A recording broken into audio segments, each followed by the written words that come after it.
As you know, the Congress is now searching for a new architect of the Capitol. And I don't know whether they've asked for your advice or not, but if you were asked, what qualities do you think the next architect should have? Well, I have to base my answer on what I would do. And I think it's extremely important to run the office as a professional office.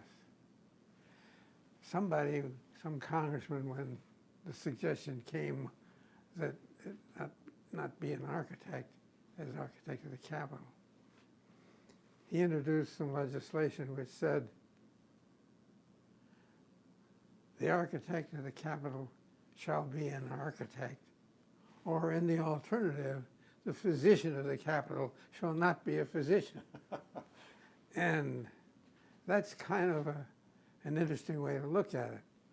It's an architectural process. As I've said on another occasion, it doesn't mean it has to be a Frank Lloyd Wright type architect. It has to be a manager architect, because as you just learned from some of our descriptions of the responsibilities, it's a management problem as much as anything else. And you need a good manager, but the manager needs to be an architect.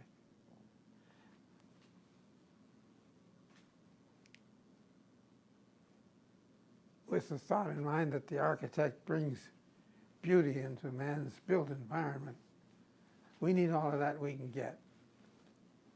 And as I described earlier, the Chief Justice would bring potted plants from home to soften the feeling, instead of it being a harsh marble corridor by itself. So, in my judgment, the architect should be someone who has integrity and operates on a morality basis. It needs to be an office that operates at the highest quality of human relations.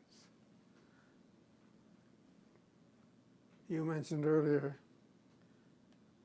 about the fact that the architect has 535 bosses, meeting all the senators and all of the members of the House. So he needs to be some kind of a diplomat. And I guess that's true. So it needs to be someone who is not rigid, except in the case of morality. I think you need someone who